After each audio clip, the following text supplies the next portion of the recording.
Beleza, tá gravando. Olha só, eu preparei algumas coisas. Preparei não, né? Pensei em algumas coisas para a gente ver. É, E aí, se você ao longo da... Estou pensando aqui numa dinâmica, né? Para esses encontros. Se você pensar em alguma coisa, também ao longo da semana, pode anotar e me mandar, porque aí a gente vai adequando essas coisas, sabe? Eu acho que não pensei em nada com o roteiro muito definido, não. Pensei mais em ficar te mostrando algumas coisas, igual a gente já estava fazendo mesmo. Não, combinado. É, e aí, se não estiver fazendo sentido para você, você vai mudando assim a rota, né? Eu acho depois o que eu queria ver com você é tipo assim, igual ontem você comentou um negócio que você já tinha até conversado comigo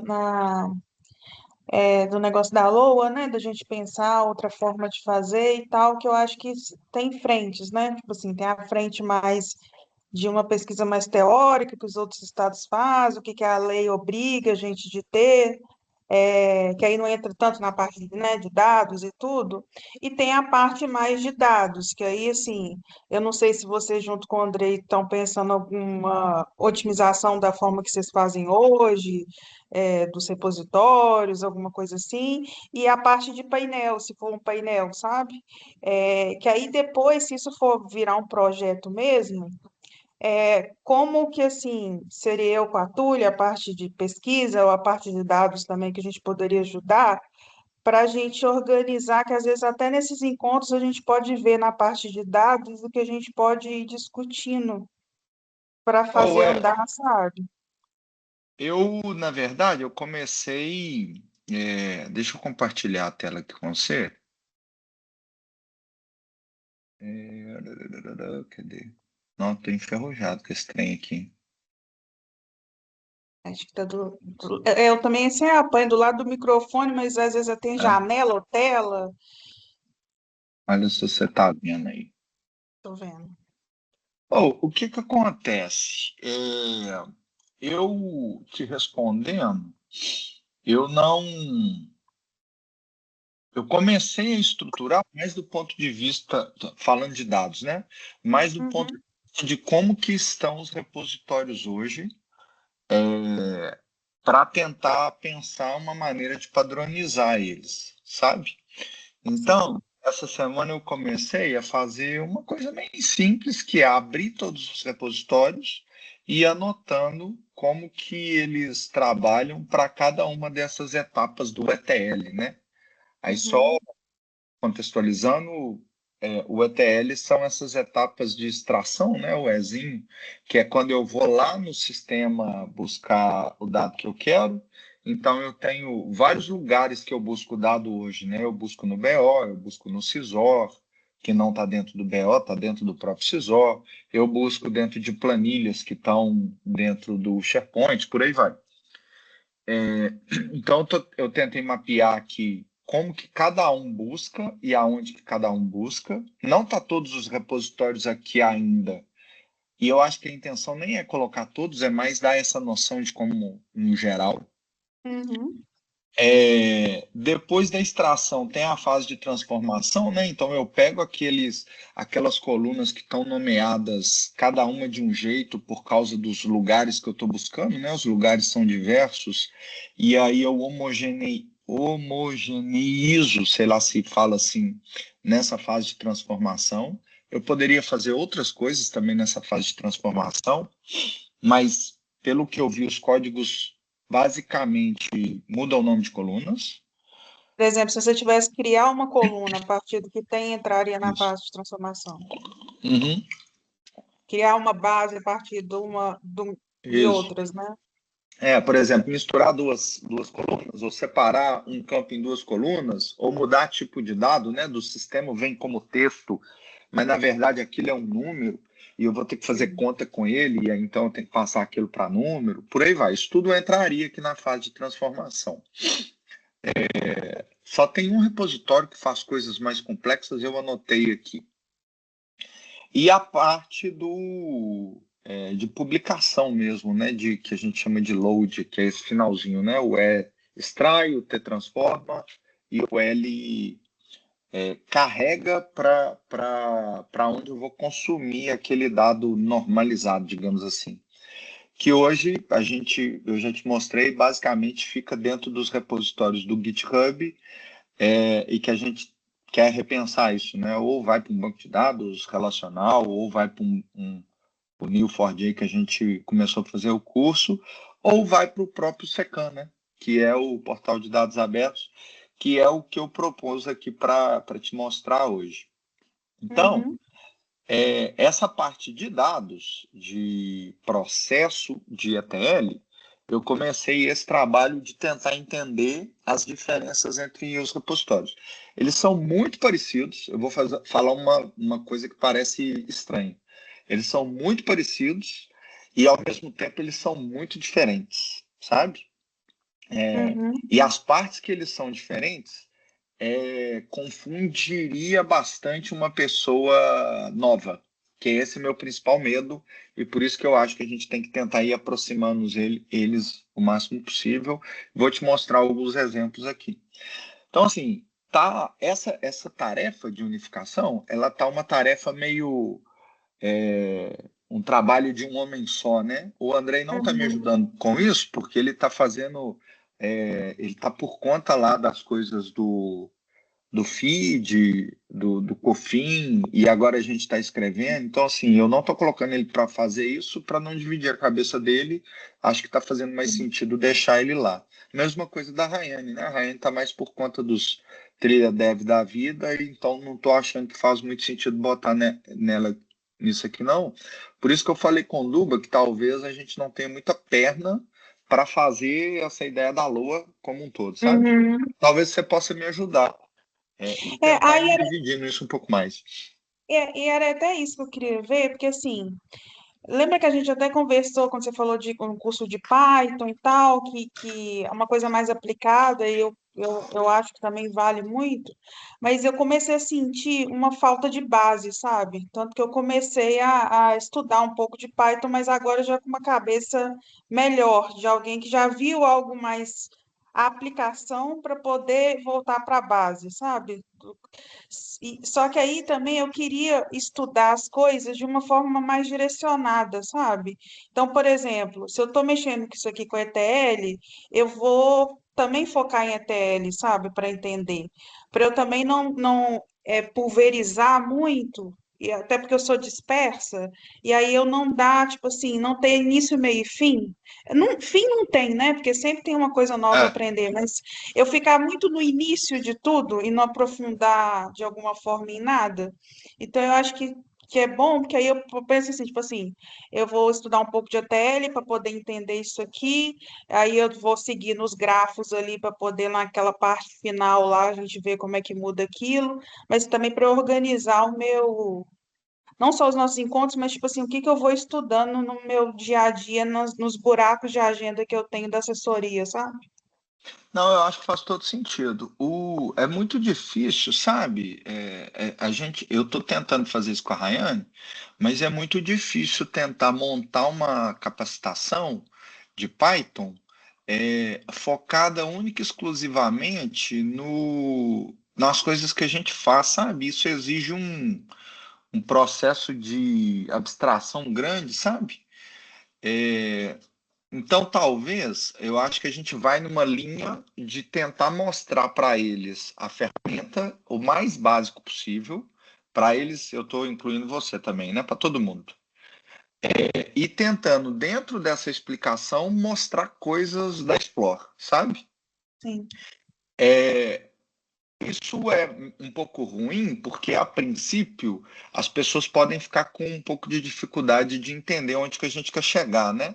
Que é, pelo que eu estou entendendo, uma coisa que você já conseguiu fazer, né? Tipo assim, eu comecei vendo Python com as coisas da Explore, mas eu vi que falta base e eu vi que eu preciso de estudar, e aí vamos estudar mais direcionado. E aí, talvez uma ótima ideia é a gente focando aqui nesses processinhos de ETL.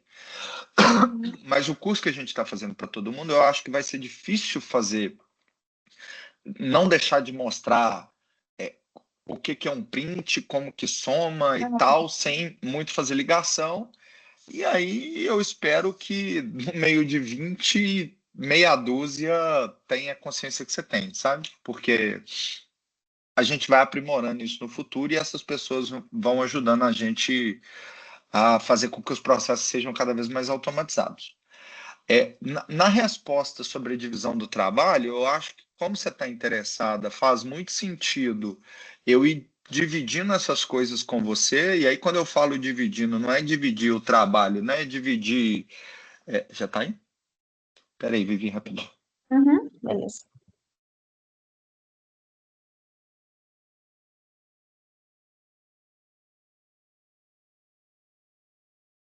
Foi mal, Vivi. Mas aí é dividindo com você essas análises que eu estou fazendo, até para você me ajudando a pensar a melhor maneira de estruturar isso, né? Não só do ponto de Uhum. vista de código, mas assim, ó, o que que a gente vai fazer primeiro? O que é importante, sabe? Essas coisas. E aí, talvez, eu não, assim, dar trabalho para os outros é um negócio complicado, né? Ainda mais para quem não está na sua equipe. Mas se a Tule, por exemplo, pudesse ajudar nessa parte de análise de como que os outros estados fazem, de que é obrigatório, então, assim, isso ajudaria bastante, porque aí a gente chegaria lá na frente.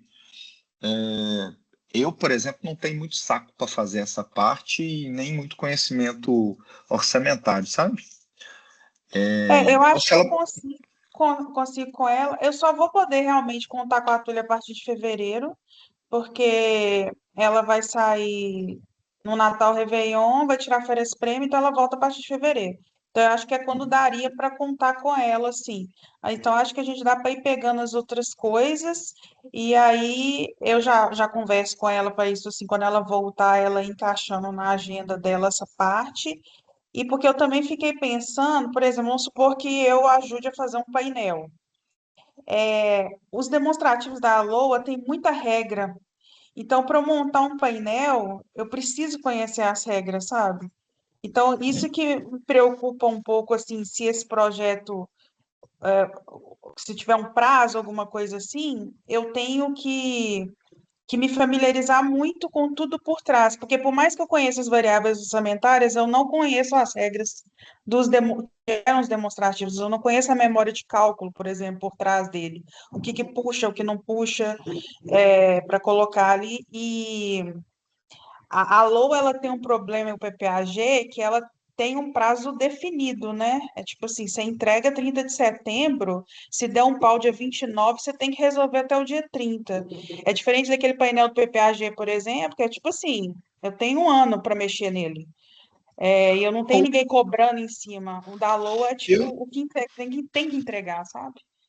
é, eu não acho que esse projeto tem que ter um prazo, sabe? Inicialmente falando. Então, por exemplo, eu não seria doido de falar com o Duba que a gente vai trocar a LOA em 2026, sabe? O jeito que a gente faz. Não é esse o meu objetivo. Meu objetivo é fazer uma coisa pensada, estruturada e às vezes ficar 1, 2 anos rodando os dois modelos, sabe? Eu também acho que é mais oportuno. Até porque mudança de governo, né? Já a decisão já passa para outro, né? Então, assim, nós temos mudança de governo que vem, nós temos uma série de questões técnicas para decidir que a gente nem sabe. Então, assim, eu deixaria a coisa um pouco aberta, de duas maneiras. Duas coisas que a gente pode fazer adiantando o trabalho, que não interfere, e que a gente não perderia trabalho. O primeiro é essa homogeneização que a gente quer fazer nos repositórios. Isso é independente do formato final da LOA, quanto mais uniforme o processo de ETL estiver, melhor para todo mundo. Uhum, Melhor para mim e para quem vai vir no futuro. Beleza? sim. Então, isso a gente já pode começar a fazer. O segundo é essa pesquisa, né? Tipo assim, porque independente de como que vai ser, a gente precisa desse estudo inicial. O fato da Tule só estar em fevereiro não tem problema nenhum, porque, igual eu estou te Uhum. falando, a gente não vai botar prazo nisso. Então, a gente pode colocar no ritmo que a gente quiser, sabe? Beleza. E do ponto de vista, só para terminar assim, esse final aqui do processo de ETL, que é o carregamento, né? Se a gente vai pôr no Secan, se vai ficar no GitHub, se vai ficar no Neo4j, se vai ficar no banco de dados relacional, cara, é o último, é o final do processo de ETL. Eu acho que a gente tem que estudar no Neo4j, mas sem se preocupar muito em bater esse Vai martelo ter agora, erro, né? sabe? Então, assim, vamos supor, uma coisa que dá muito trabalho hoje para o Henrique, por exemplo, que ele tem que fazer coisas muito manuais, é a parte do Stract, sabe? Então vamos mexer na parte do Stract até deixar ele redondinho, para que o Henrique não precise mais, uma vez por semana, dar manutenção nisso. Se a gente conseguir isso no horizonte assim, de 3 meses, eu acho que já é uma grande vitória, sabe? Uhum. Hoje é muito por limitação do BO? Tem várias coisas assim. O que eu nesse levantamento aqui, né? Eu posso ir um por um, mas o que eu pensei quando eu estava fazendo isso? Não é só limitação do BO, não. Um primeiro problema é uma limitação de ter, mas isso vai acontecer com todo o processo de ETL, viu, Vivi? Eu buscar em vários lugares. Então, Uhum. o fato de eu ter que buscar no BO, no Sysor, no SharePoint, sei lá, no Google Drive, isso já avacalha a minha padronização, sabe? Uhum. Esse é um ponto. O segundo são as limitações do BO, que só recebe via e-mail, e esse e-mail não pode ter um anexo com mais de 25 MB, que teoricamente não é um arquivo tão grande assim, né? E aí, em dezembro em especial, a gente tem muito problema, porque em dezembro a galera está tentando bater índice, por exemplo, então tem muita execução. E aí os Uhum. arquivos de execução, eles invariavelmente ficam com mais de 25 MB. Aí a gente tem que fazer o processo manual, sabe? Tem uma alternativa para o BO, que é botar um script para fazer um web scraping, né? Então é um robozinho que entra dentro da página do BO, faz o download do relatório que a gente quer e pega esse download e joga lá no meu script, né? Então é um jeito de fazer diferente. Eu não fico dependendo do BO mandar a informação para o e-mail, sabe? Entendi. Por outro lado, é um script um pouquinho mais complicado do que a gente tem hoje. Mas, em teoria, esse script resolveria o problema de arquivos muito grande, sabe?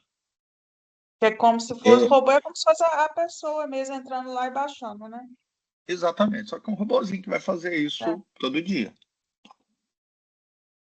E isso dá para a gente também uma... Daria, né? Na hora de montar, vamos supor que a gente siga nessa linha, na hora de montar esse script, a gente vai passar por uma série de problemas e a gente vai resolvendo esses problemas ao longo do tempo. Mas isso daria também para resolver um problema para mim, que é a divisão dos repositórios em anos. E aí a gente fica replicando esses códigos de extração em todos os anos, sabe? E por que isso é complicado, né? Se eu tiver que dar manutenção, mudar o código uma vez, eu tenho que mudar aquilo em vários repositórios. Então, eu não faço trabalho uma vez só. É trabalho severino, né? Eu fico mudando o mesmo código em vários lugares.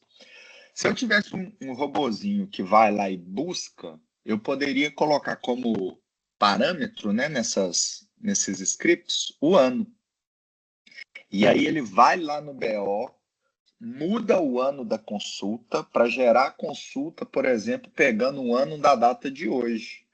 Então ele automaticamente ia conseguir fazer a verificação da data que eu estou para buscar o relatório no dia de hoje e já colocar no repositório certinho. Então eu teria um código só, em um lugar, em um repositório, que ia fazer para mim essa distinção de ano, por exemplo.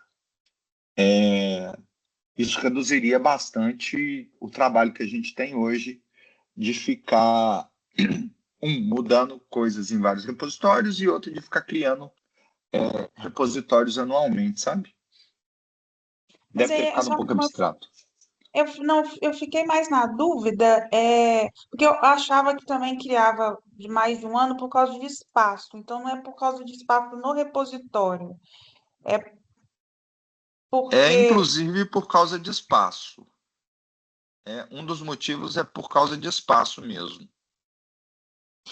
Mas o que eu fiquei mais perdida é, tipo assim, como é que esse robô, ele, essa parte dos anos, ele permitiria que que se você colocasse todos os anos num, tipo assim, você teria um dados armazém SIAF único. E aí ele iria e salvaria tudo desde todos os anos nesse dado armazém SIAF único? Você não precisaria ter o Ou 25, 24, 23? a gente poderia fazer de várias maneiras, né? A gente poderia fazer, igual você falou, que é ter o dados armazém SIAF sem um ano, e ele vai só atualizando aquele dado no dia, né? Aonde que ele ia guardar a evolução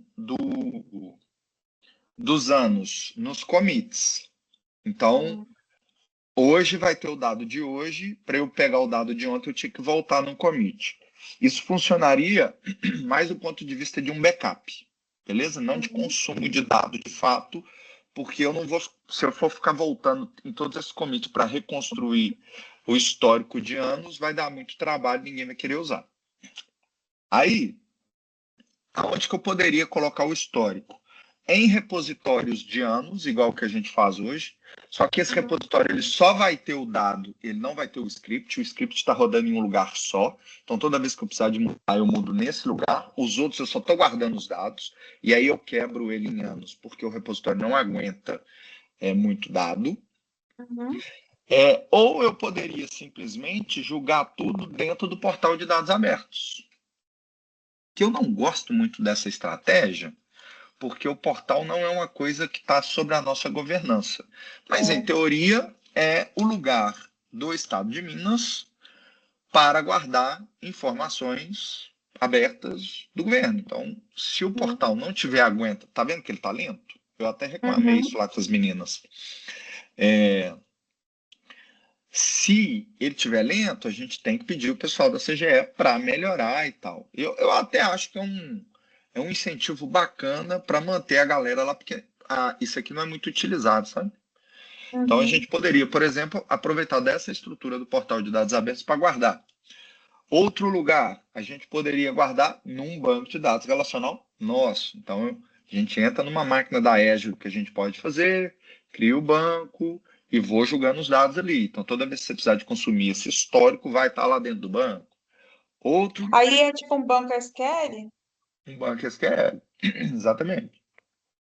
Outro lugar que eu poderia colocar, que eu acho que seria muito legal, mas eu, de fato, tá vendo? Está fora do ar. Isso me preocupa, sabe? Porque a gente precisa, vou até bater um print aqui e mandar para as meninas, que a gente precisaria dessa segurança do lugar onde eu estou guardando o dado. Se eu não tiver muita segurança com o portal de dados abertos, eu posso simplesmente usar ele como um backup também, Uhum. né?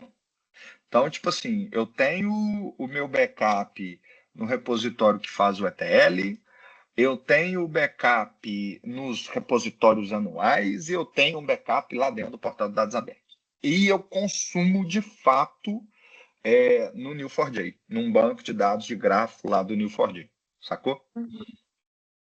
É,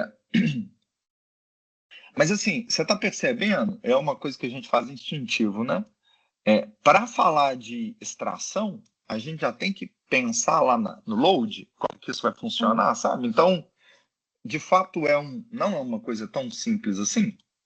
Não, não é simples mesmo. Então, por isso que eu acho que, tipo assim, vamos mexer e padronizar o processo de extração dos repositórios. Cara, isso aqui é um mundo.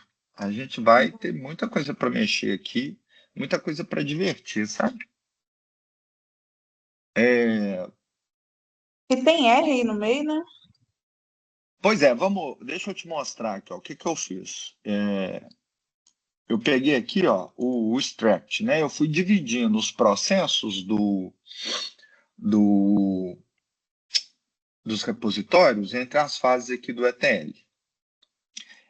E aí aqui eu coloquei a fase do ETL e o nome que o processo tem lá no repositório.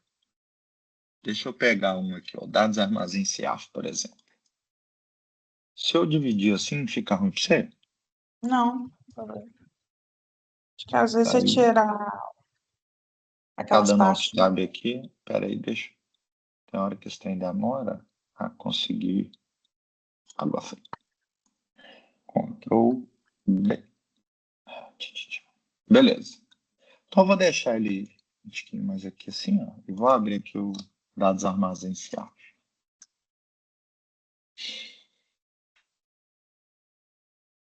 Vou no do ano, que ele é o mais completo.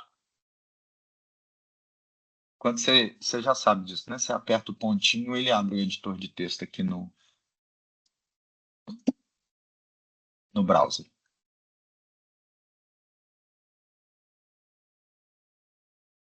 Então, tipo assim, a primeira coisa que eu faço, Vivi, para fazer essa análise aqui é olhar o arquivo do Makefile, que todos esses repositórios têm. O que o Makefile é? Ele é um orquestrador de tarefas. O papel dele aqui é orquestrar tarefas. Então, toda vez que eu crio aqui um target, que a gente chama, esse target vai executar alguma tarefa, beleza? Uhum. E aí eu consolido isso num target único que eu chamo de all. O que o all faz? É a junção de todos os targets que eu criei e ele vai executar essas tarefas nessa mesma ordem. Então, se eu chamo no terminal um make all, o que ele vai fazer? Ele vai vir aqui e falar qual que é o primeiro comando que eu tenho que executar? Extract. Então, ele vai e roda esse comando de extract. Beleza? Que é Uhum. exatamente essa fase que a gente está discutindo aqui. Beleza? Sim. Então, eu coloquei aqui o target dos make, e eles são iguais. Esse aí está muito padronizado. Tirando raríssimas exceções, todos os nossos processos de TL, o Makefile chama o processo de extract. Mas ele tem outras fases que, na minha opinião, estão dentro do processo de extract, que, por exemplo, é a fase de validate, que está aqui, ó, que está validando o dado que está vindo do transacional, né? Uhum. Então, como eu estou garantindo que aquele dado está íntegro em relação ao acordo que eu fiz com ele inicialmente, isso para mim faz parte do processo de extração ainda, beleza? E aí, só uma dúvida, o extract, delete email, validate, tudo são arquivos? Vou te mostrar um Nessa por parte, um. e aí ele chama o que está dentro desses arquivos. Ou o arquivo É, é, por exemplo, no extract SMainPy, tipo assim. isso, exatamente. O que ele faz aqui? Ele roda esse comando extract, main.py extract. Vou fazer o de trás para frente para você. Aqui o Python, isso é só uma variável que ele está determinando o tipo do Python que ele vai rodar, sabe? Então ele cria essa variável aqui cadê? Config quanto mk. Aqui, ó. Então, aquela variável Python lá é só para falar o seguinte: se ele tiver no Windows, que é o jeito que o Shell Script entende o Windows, é esse nome de Darwin. Ele tem que rodar o comando com o Python 3. Se ele tiver no Linux, ele tem que rodar no Python. Ah, não, o Darwin aqui é um outro Linux. Então, por isso que você tem que chamar de Python 3. Ou se tiver no Windows, você chama de Python. É simplesmente. Deixa eu pegar isso aqui.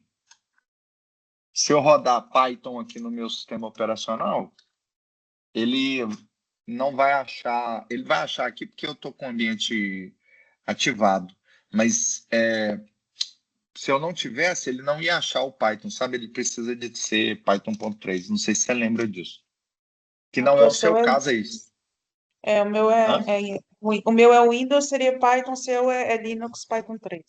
Exatamente. Se você fizer Python no seu, ele acha bonitinho o seu sistema operacional. O seu Python instalado na máquina.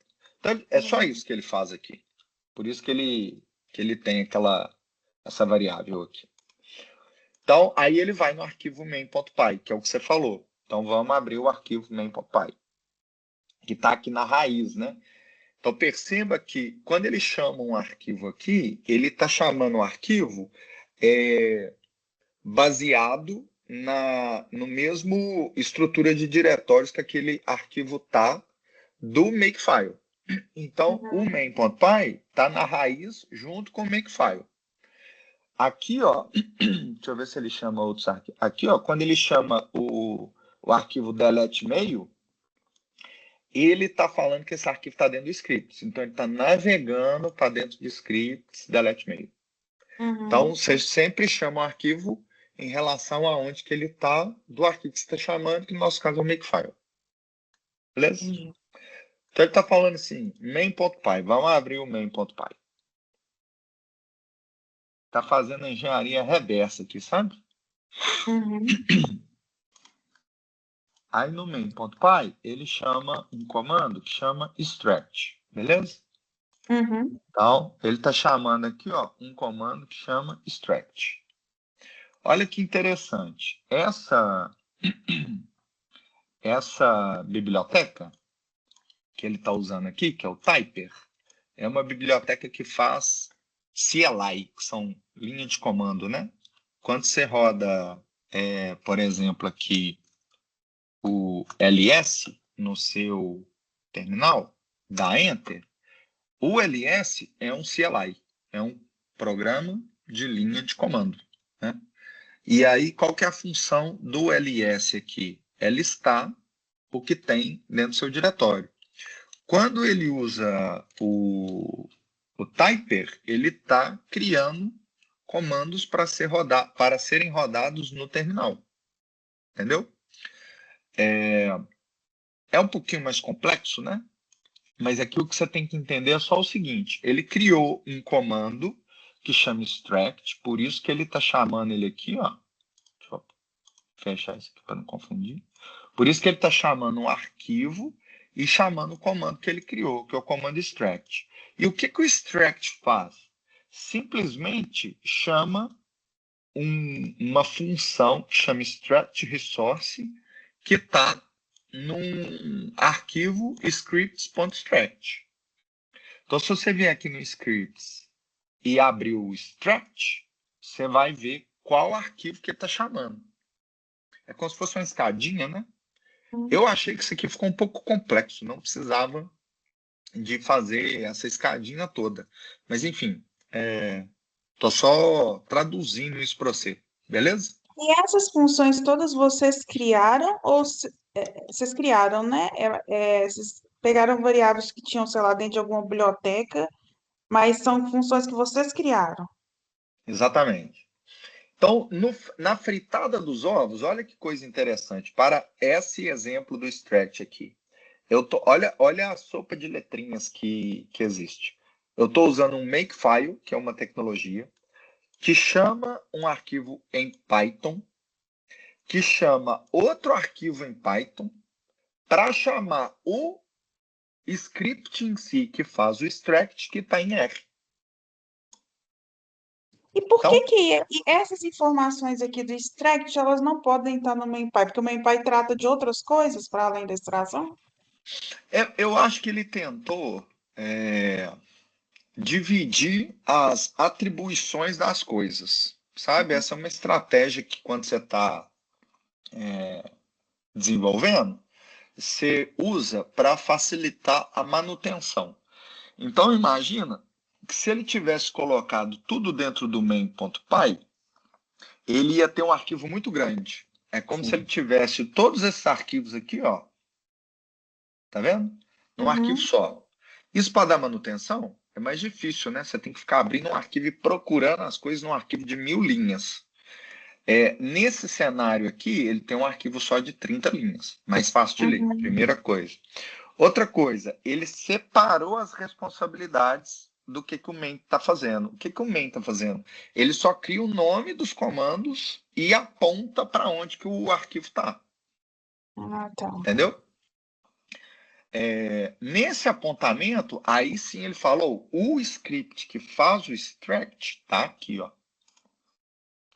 Então, o script que faz o extract todo é esse aqui. Se tivesse tudo num lugar só, esse main aqui já teria de cara 60 linhas. Uhum. Mais o delete e-mail, que tem 10 dá 40, mais o pipeline aqui tem um que é grande, ó. Mais esse aqui, ó, que tem 70 já ia dar 100, tá vendo? Então ele só tentou dividir as responsabilidades. E eu teria que dividir também de toda forma por um ser Python e outro ser R? Esse é o outro motivo, né? Como ele misturou duas linguagens, ele fez essa divisão exatamente para que um arquivo, para ele ter um padrão onde ele vai chamar no Python o R. Quer ver Uhum. um exemplo que ele não precisa de fazer isso? Eu acho que aqui é no transform. Ó. O transform é um outro comando, concorda? Então ele está construindo comandos no main. Aí ele chama o transform resource que está dentro do script transform. Aí eu vou lá e vou pegar o script transform. Tá vendo que aqui ele não chamou outro arquivo e ele já construiu o comando porque ele está usando só Python e a Uhum. coisa ficou mais simples? Mais simples do ponto de vista de uma etapa a menos? Uhum. Então, assim, ó, o fato dele ter dividido as atribuições em dois arquivos, um que cria comando e um que é o comando de fato, é legal, facilita a manutenção. E se ele tivesse usando uma linguagem só, a coisa ia ficar bem mais simples, porque ele não precisaria de ter um arquivo Python para chamar um arquivo R. Uhum. Então, o E, fato da e, gente trazer tudo para o Python já vai simplificar. o Python responde isso tudo que o R está respondendo aí? Ou o Python não responde. Eu não sei se eu entendi sua pergunta, Não, mas ele responde assim, tipo assim, a simplesmente. gente conseguiria, tudo que o R está fazendo aí, a gente conseguiria adaptar, Ah, tá. mesmo que Conseguiria. fazendo por outro caminho, de outra forma, para trazer para o Python? Ou sim. Por que eu acho que foi feito algumas coisas em R? Já devia estar pronto, sabe? Naquela pressa. Porque antigamente tudo era feito manual. Então eu entrava no e-mail, baixava o arquivo, pegava o arquivo, transformava em CSV, jogava ele aqui dentro, sabe? Então a Uhum. galera ficava o dia todo fazendo aquilo. Para fugir desse trabalho de Severino, pegou tudo que já tinha pronto e foi encaixando aqui, pro trem rodar, sacou? Uhum. E eu acho que essa foi a melhor estratégia de fato, senão eles iam estar construindo isso aqui até hoje. Cara, rodou, tá funcionando? Agora vamos melhorando? E é Sim. isso que a gente está fazendo. Então, com Uhum. certeza, daqui 2 anos, se a gente não tiver aqui, isso aqui vai estar 100%? Não, nós não vamos conseguir melhorar tudo. Mas a gente continua esse processo de ir melhorando e reduzindo os trabalhos manuais, sacou? Uhum. Entendi. Eu acho que essa estratégia foi a melhor. Carol, faz o que dá para fazer, bota para funcionar, pelo menos a galera não vai ficar dependendo de fazer isso manualmente todo dia. Agora Uhum. vamos refatorando. Sim. Então, a primeira estratégia, cara, olha que legal. Pode ser simplesmente pegar esse script aqui, ó, que está em R, e que faz a extração dos arquivos lá no Gmail, tá vendo aqui? Uhum. Pode ser simplesmente pegar esse script e passar para Python. Uhum. Se você pega esse script, passa para Python, você já elimina esse arquivo daqui e o script já vai ser construído dentro do extract.py do mesmo jeito que o transform foi construído dentro do transform.py. Uhum. Então, assim, ó, Só da gente fazer isso, a gente já simplificaria e aí eu já teria um processo mais ágil, digamos assim. Você poderia ter, inclusive, só um extract, né? Que a gente tem um ponto .py e ponto .r. Se não ficasse Exatamente. Você vai ter muito... só o extract.py. E do mesmo jeito que eu só tenho um transform, né? Eu não tenho um Uhum. transform.r, porque o código de transformação está só em Python. Então, se você vier aqui, dados armazém CIAF, extract, o código que faz a extração mesmo está em R. Uhum. Então, ele extrai os arquivos via e-mail, porque ele busca isso do e-mail que chegou, que o BO mandou. Ele tem um código apêndice, que é o delete e-mail. Como eu mando o arquivo para o Gmail e eu busco isso lá, se eu não deletar, dali a pouco minha caixa está cheia, ela passa a não Uhum. receber. Então, Sim. ele também, que seria aqui no delete e-mail, olha que doideira, né? Ele nem criou um comando para o delete e-mail aqui. Ele já chamou direto o código R. Sacou? Hum, Aqui ele não dividiu responsabilidades.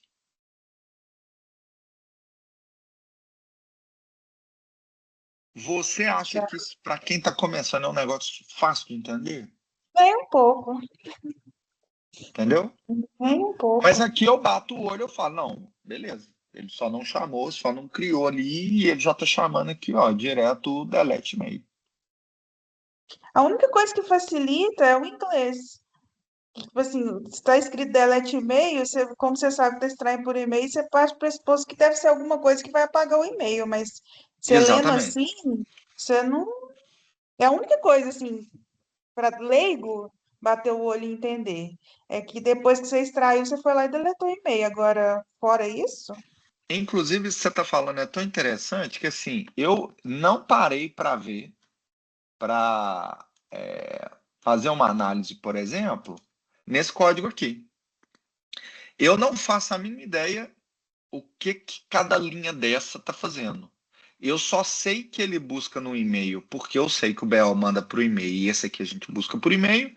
Eu vi coisas de Gmail, sacou? E eu vi que é o primeiro processo que faz parte, que coincide com as fases do ETL. A mesma coisa que você falou do delete e-mail, que eu imaginei, né? Pô, se eu não deletar, a caixa vai encher, eu não vou receber o e-mail. Mas eu estou fazendo inferências com base em conhecimentos prévios que eu tinha. E aí uhum, eu peguei, eu extraio, depois eu deleto, beleza. Eu faço a mínima ideia do que esse código faz. Mas eu sei que ele deleta e-mails lá. Não sei quantos e-mails, qual a periodicidade, blá blá blá. Vou fazer isso na hora que eu resolver mudar esse código. Sacou? uhum, Então é dividir para conquistar. Eu estou tentando fazer uma análise macro e depois a gente vai descendo. sim. E outra coisa que ajuda, né? As fases aqui, ó. Eu sei que primeiro ele extrai, depois ele deleta. Então pensa numa coisa. Eu poderia, por exemplo, não ter esse delete e-mail aqui. Eu poderia. Não estou falando que essa é a melhor maneira, né? São várias maneiras de fazer. Para não poluir o meu processo de ETL, eu poderia ter um script delete e-mail que rodaria para todos os repositórios em um lugar só, e ele roda uma vez por semana. E aí Uhum, ele vai lá e apaga tudo, e aí eu não poluo o meu delete e-mail aqui com ele aqui, sabe? sim. Se eu tiver o script que busca, aí já é a evolução da evolução, né? Se eu já tiver o script que busca direto lá com o robozinho, né, que a gente comentou no início, eu não preciso de ter delete e-mail em lugar nenhum, porque não está Você não chegando vai no chegar a e-mail, nada. né? Eu tô indo lá e tô buscando. Uhum. É Tira, porque tira um código dessa bagunça. sim, e igual você falou, antes desse robô, esse delete may sair, bom, porque assim, ele não cumpre nada específico desse processo, né? Ele Exato. simplesmente está tá resolvendo tipo assim, como se fosse um efeito colateral do processo, que é lotar sua caixa de e-mail. Então, qualquer Perfeitamente. efeito colateral que tivesse em qualquer repositório que gera a mesma questão, que é gerar alguma uma base no seu e-mail, já poderia ser resolvido, né? Perfeitamente. É exatamente isso.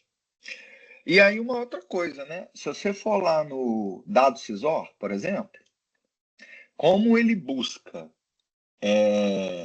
os dados direto do Cisor, ó, ele extrai, ele usa a API do. O Chicão descobriu uma API lá no Cisor e ele busca direto lá no Cisor. Aqui ele não tem esse código, lá no dado Cisor, ele não tem o código de deletar e-mail, porque ele não precisa. Ele não tem esse efeito colateral, porque já está buscando direto no transacional. Entendeu? O BO não tem essa API? Ou, se tem, eu desconheço. Eu acho difícil ter e o Chicão não ter descoberto isso antes. Uhum. Mas essa pergunta é uma pergunta muito boa. Eu vou até anotar isso aqui, que eu não tinha pensado nisso.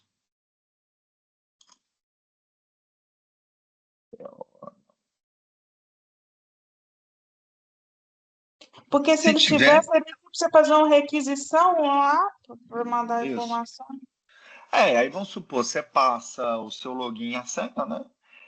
E o caminho para consulta que você quer extrair, sabe? O caminho daquelas pastinhas, né? Você vai navegando ali no BO, você constrói as pastas e bota as suas consultas ali na pasta. Você passa para ele esse caminho, o nome da consulta, ou, por exemplo, toda vez que ele cria uma consulta lá, vamos supor que ele dá um ID para aquela consulta. Então, em vez de você passar o caminho, você simplesmente passa aquele ID, e aí ele te dá aquilo.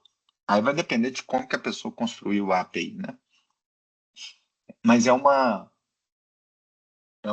ótima pesquisa para fazer. Então, onde que a gente parou aqui? O extract. O que eu coloquei como alternativas aqui? Primeira alternativa, mudar o código extract para Python sem nenhuma dependência para outros pacotes R. Ou seja, eu estou propondo aqui simplesmente passar isso aqui de R para Python. A primeira evolução é essa. Vamos buscar no e-mail ainda, então não mudei a forma, né? Vamos buscar no e-mail, mas vou buscar usando Python. Aí eu já tiro um arquivo R daqui e já simplifico ele nesse sentido. Ou a evolução mais drástica, mas que vai dar um pouquinho mais de trabalho, é criar o robozinho Python que busca essas consultas diretamente no BO. Eu coloquei via chamada HTTP, que é um teste que eu estava fazendo, mas eu não sei se isso vai funcionar. Eu acho que teria que ser um web scraping mesmo, sabe? Isso aqui daria um pouquinho mais de trabalho, mas eu acho que seria uma solução mais definitiva. Tem Para a gente robô que brincar. tem que ver a tela, né? Tipo assim, não sei se é igual ao do CIAF, não é? O CIAF não precisa. Posição, assim. É, é tipo o Automate, né? O Automate faz isso, ele vê a tela do cara e vai navegando. Esse robô que eu tô te falando é tudo de código mesmo. Por quê? Porque você não precisa de um Ah, tá. computador igual o pessoal desse DCMF tem, né? Você não precisa de tela, né? Você bota isso num servidor dentro dessas máquinas que a gente monta lá na Azure e o robô faz. Ele é totalmente. É uma conversa de máquina para máquina. Não é uma máquina Ah, tá, entendi. emulando. Não é uma máquina emulando a atuação de um humano, sabe? Ah, tá. Não, entendi. Então. Entendeu? Mas, lógico, usar o Power Automate, por exemplo, eu não gosto, mas seria uma alternativa, sem problema nenhum. Não, eu só usei ele uma vez, na verdade, no curso, assim, que fizeram ali na fundação. Eu vi alguém fazendo, né? Eu mesma nunca mexi, não. Eu achei que até com o Python, assim, tinha essa parte de tela, assim, né? Igual do Tem, CIAC, que é mas mais tem. estático, assim. Mas o Python tem também. O Python tem uma biblioteca que chama Python AutoGui, Porque o CLI é a linha de comando, né? E o GUI é a interface do usuário. Então, o Python ele tem bibliotecas que fazem a parte por trás, né? Como uma linha de comando que é o Selenium, por exemplo, e ele tem uma biblioteca que emula a atuação do humano, que é por isso que ele chama AutoGui, né? Que guia de interface de usuário, que faria esse papel. No caso do CIAF, por exemplo, se você quiser reproduzir esse robozinho que os meninos têm do Power Automate para fazer descentralização de cota, você não ia conseguir usar o Selenium, porque o Selenium ele precisa de uma página web nele, mexe ali por trás da página, no HTML. Você teria que usar o Python AutoGui, porque ele vai de fato abrir e tal. Então, mas o Python faz também. Em Mas geral, então, por exemplo, toda.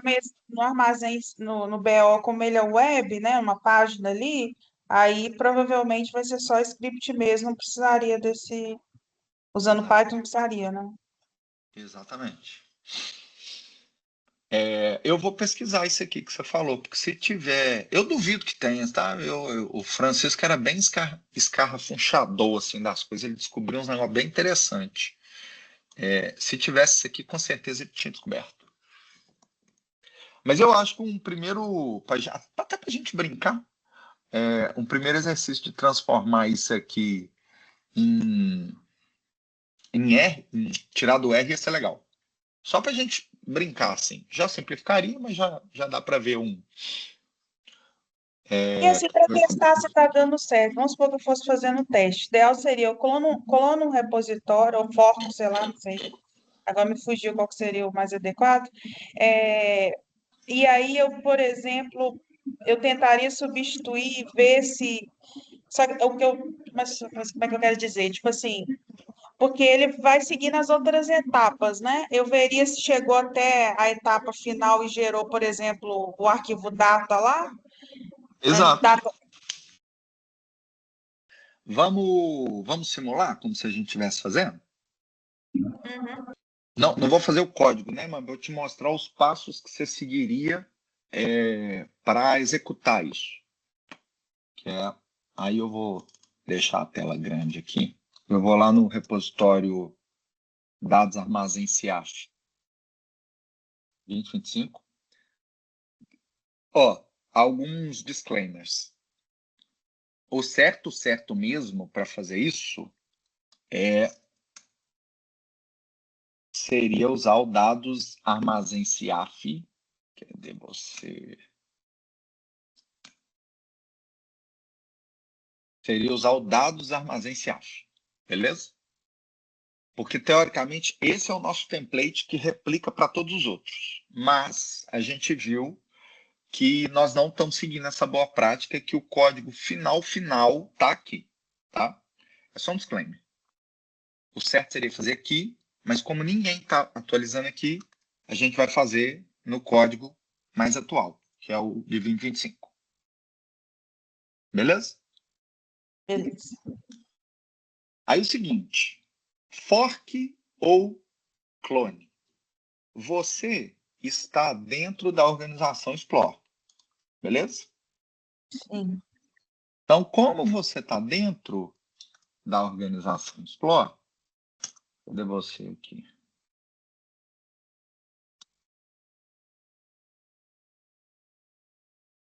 Porque tá aqui, ó.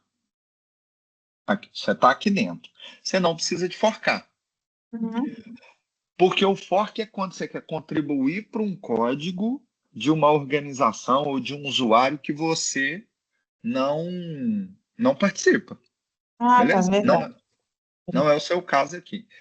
Um exemplo de fork, né? Se você fosse contribuir para Frictionless, para Uhum. esse repositório aqui, ó, é o meu caso também. Eu não participo eu nem sei se aqui, ó, People. Eu não estou aqui, né? Uhum. Esse cara é brasileiro, inclusive, muito bom. Como eu não estou aqui, se eu quiser colocar qualquer coisa, se eu quiser resolver qualquer um desses issues, eu tenho que forcar o repositório. Entendi. Beleza? Uhum.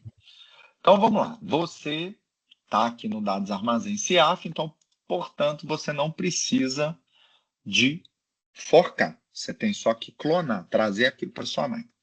Uhum.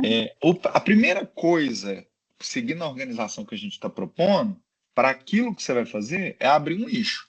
Até antes de Uhum. clonar, né? Então, eu vou abrir aqui, ó. E já está até pronto aqui, ó. Passar script de extração de dados de e-mail para Python. Fui eu que abri, ó. Uhum. Coloquei isso para minha responsabilidade. Então, descrição. Tem esse aqui que eu relato estudar a viabilidade de simplificar os códigos. Eu escrevi isso aqui, cara, quando eu cheguei na ID, praticamente. Se você quiser dar uma lida aqui, você vai ter um histórico legal de algumas coisas.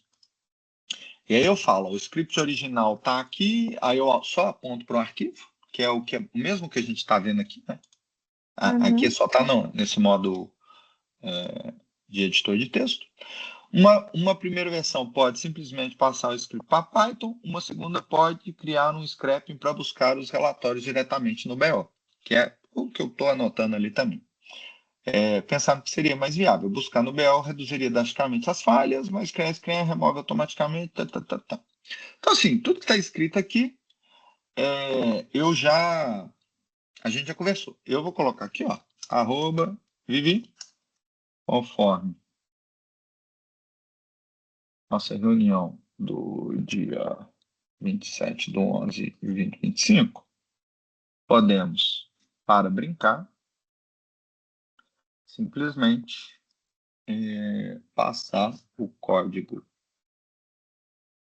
atual de R para Python, sem se preocupar com maiores melhorias. Beleza? Por Uhum. que eu estou fazendo isso? Cara, quanto mais a gente escreve, melhor fica para quem vai vir no futuro. E eu vou te colocar aqui, como um assignee também, só para a gente entender que a gente está fazendo isso junto. Uhum. Beleza. Então, eu já tenho aqui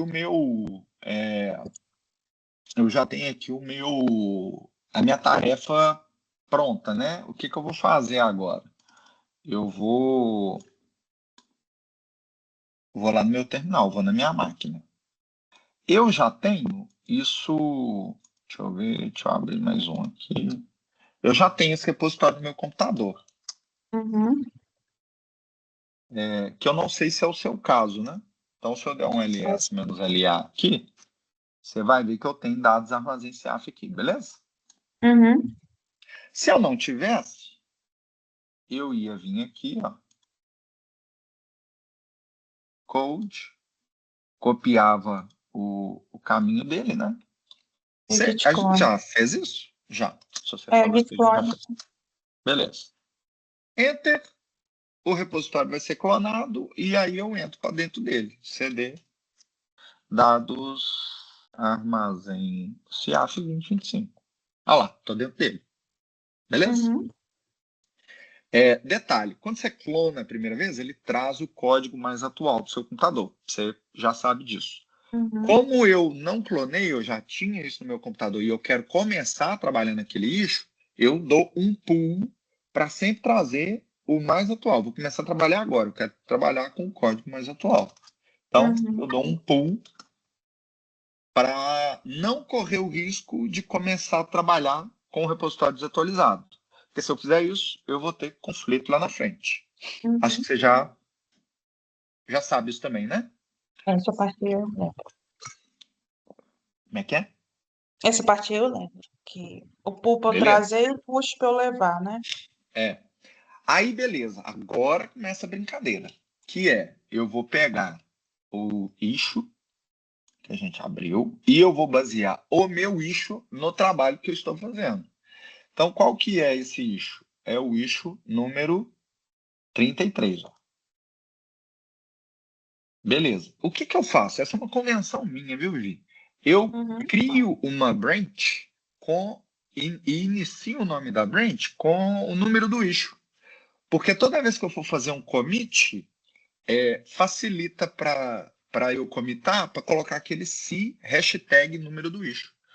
Como o nome da branch já tem o número do issue, eu não preciso ficar voltando aqui, eu só vejo ali no terminal e já fica mais fácil. vamos exemplificar, né? Para começar a trabalhar, eu crio uma branch, nunca trabalho na main, para não correr o risco de subir código errado para o braço principal do meu projeto, né? Então, git checkout -b 33 extract Python, beleza? Uhum. Dei esse nome na minha cabeça, padrão meu, bota o número do eixo que eu estou resolvendo, colocando lá no início. Se você não quiser usar esse padrão, não tem problema. E agora a brincadeira começou. Tudo que eu fizer nessa branch, a gente vai conseguir testar sem interferir no código principal. Beleza? Uhum. Beleza. Beleza. Então vamos começar aqui, ó. Code. Abrir meu editor. Ai, ai. O que você acha que eu tenho que fazer primeiro?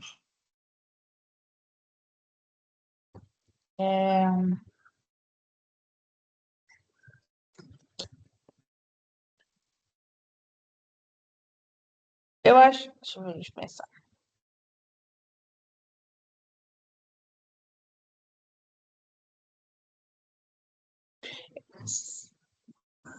Se você vai substituir o extract.r para. Já existe o extract.py, né? Isso, tá aqui, ó. Vamos fechar Se toda você, essa bagunça aqui. se você vai colocar tudo no extract.py, aí eu acho que você tem que editar o extract.py com um novo código, mas também deletar o extract.r para você substituir lá no main e também se estiver no makefile, esse extract.pr ele tem que sair de lá. Beleza, vou tentar reproduzir o que você falou, ó. Aqui eu estou chamando o extract que está no main. Então, vou abrir os três arquivos. O extract da main chama o arquivo script.extract, que é esse aqui, que está Uhum. chamando o extract.r. Eu não preciso mais do extract.r, porque a gente viu que eu não vou usar ele mais. Então, eu posso, Isso. por Tirar. exemplo, ó, eu não vou deletar agora, vou só comentar Vou aqui. comentar. E eu vou colocar aqui, por exemplo, ó, print extracting resource, só para a gente ver se vai funcionar. E esse arquivo aqui, ó, igual você falou, extract.r, eu vou deletar. Não vou precisar dele mais. Eu só não Até tirei. deletaria ele ainda, né? Porque eu ia tentar ver como que faz o que está nele em Python, assim. Ah, perfeito. Então, Porque aqui, ó. senão eu fico sem referência do que eu tinha que fazer. Beleza, aqui, ó. Git status, ele me mostra que eu deletei. Para eu voltar com ele para trás, ó. Git restore scripts extract.r. Ele está de novo aqui no meu negocinho e eu consigo ver o que, que ele está fazendo. Cadê você? Cadê você? Cadê você? Acho que está logo depois de Extract.r. deletar. Eu consigo ver o que, que ele está fazendo. Mas olha que interessante, né? Só para você respondendo aí como que você iria testando a coisa ao longo do tempo. Você concorda comigo que se eu rodar aqui no terminal um make extract, ele vai chamar o main no comando extract, que vai chamar esse arquivo aqui, que vai simplesmente printar extracting resource na minha tela? Uhum, Então vamos tentar? uhum. Eu vou ativar o meu ambiente virtual aqui, eu tenho um alias para fazer isso, mas é aquele source, venv scripts, no seu caso, que você usa o Windows Activate. E eu vou dar aqui, um make extract. Extracting resource. Uhum. Funcionou, Ah, ótimo. beleza? É isso que eu queria saber, tipo assim, um jeito de eu ir testando se o que eu estou fazendo funciona. Apesar que, assim, quando eu já tiver com o código pronto, eu só vou saber se ele solucionou, se ele, de fato, percorrer todas as etapas até gerar o data, né? Exato, mas para Porque não como correr o a risco, próxima alimenta da anterior, né? Se a anterior não funcionou, já vai dar um erro, né? exatamente, eu concordo com você, eu não deixaria para testar tudo rodando um make all e vendo que o trem falhou. Eu iria testando mudança por mudança, sacou? Eu saquei, só que o que eu fiquei na dúvida é que, por exemplo, esse distração, a gente colocou aí como produto dele o Printar Extract Resource, mas Uhum. o produto dele é de fato chegar no meu e-mail a planilha, não é isso? As consultas, não é? Exato. Então, uma forma de eu conferir se deu certo seria eu colocar, por exemplo, Make Extract e conferir se chegou no meu e-mail a consulta? Não, conferir se ele buscou os arquivos no seu e-mail. Então, na hora que eu dou Ah, aqui o tá. make Ah, é verdade, extract, desculpa, desculpa. Chegar no meu e-mail é a programação lá no BO para mandar, né? isso, exatamente. Então, aqui, ó, como é que você veria isso, né? É, aqui tem duas pastinhas. Uhum. Uma pasta data e uma pasta data raw. Uhum. O extract, quando ele traz o arquivo, deixa eu ver se está escrito aqui. Ele salva, aqui, ó, tá aqui, ó. Ele salva tudo que ele está trazendo numa pasta data raw, que é essa Uhum. pastinha aqui. Então, quando você der o make extract, se funcionou, com o Git status, ele tem que te mostrar mudanças na pastinha data raw. Ah, sim. Quer ver isso na prática? Eu não Uhum. sei se vai funcionar, que eu não sei se eu tenho as credenciais. Deixa eu ver o negócio aqui. Eu acho que eu não tenho as credenciais do e-mail. Deixa eu só ver isso aqui em outra tela para não mostrar a credencial. Tem umas credenciais aqui, eu vou tentar, que aí a gente vê o que você está falando. Eu vou comitar isso daqui e vou voltar lá para mim para a gente rodar o extract do jeito que ele é hoje, beleza? Uhum. Beleza. Então, ó, o git status, ele me mostra que mudou o extract. Se eu der um git diff aqui, ele me mostra que eu apaguei a chamada para o arquivo e estou chamando só o print. Então, eu vou adicionar e vou comitar. Eu gosto de comitar assim, que aí ele abre o arquivo ali, ó, que eu falo assim, remove a referência para extract.r. Ops. Esse autocomplete aqui tem um saco. Se hashtag, como tem o número da branch ali, ó, 33. Eu não preciso de Uhum. voltar lá no coisa. Uhum. Beleza? Fechei aqui. Ele comitou para mim, ó, lá embaixo, ó, git status, não tem mais nada para comitar. E aí eu vou voltar na main. Git checkout main. Por que eu vou voltar na main? Porque eu vou executar o make all aqui para você ver o que eu estou falando. Beleza? Uhum. Eu não vou executar o make all aqui na minha máquina, porque eu não tenho as coisas do R instalado, beleza? E Sim. você não precisa de preocupar com isso agora. Eu vou usar uma artimanha, que é usar um container Docker, porque dentro desse container tem tudo do R instalado e eu não precisava instalar nada disso no meu computador. Então, finge que eu estou na minha máquina, tá? Você não está vendo nada desses comandos. Bash. Beleza. Tô lá dentro da máquina já, tá? E vou rodar aqui o make. Ops. E meu terminal tá meio estranho esses dias. Make extract.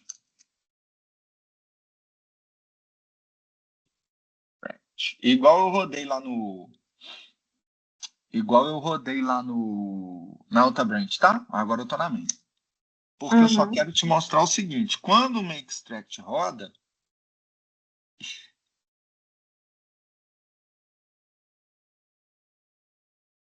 Tchá, tchá, tchá. Ah, tá. Existe. Espera aí que deixa eu rodar isso aqui no terminal que eu acho que vai ser mais fácil. Eu tô na main. Make all. Ah, porque eu tô no dado sysor. Entendi. Dados. Pera aí. Deixa eu ver um negócio aqui rapidão. Make all. Sysor. Criação de planejamento. Não. Docker image.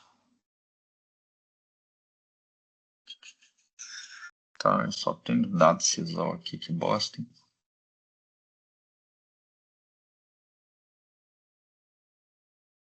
Ai, ai. Make all. Dados. CF. Deixa eu ver se aqui funciona. Vai. Ele só está buscando o container ali.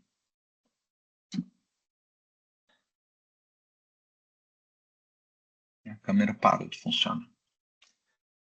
Mas se eu não tenho nada disso no meu computador, então eu não conseguiria rodar um Make-All, por exemplo.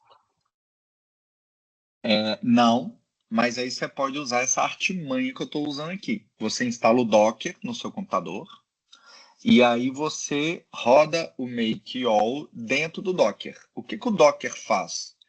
Você entra dentro de um computador. Ele é um computador virtual. E aí lá dentro alguém já instala tudo que você precisa. E aí por isso que eu não preciso instalar nada do R na minha máquina. Porque eu não gosto do R. Senão eu teria instalado. Uhum. Entendeu? Mas Aí, aquilo ó. que você falou, e aquilo que você falou de credenciais, tipo assim, tem que ter alguma autorização para poder rodar coisas desse repositório? Ou só tem porque é o seguinte. Deixa eu fechar isso aqui.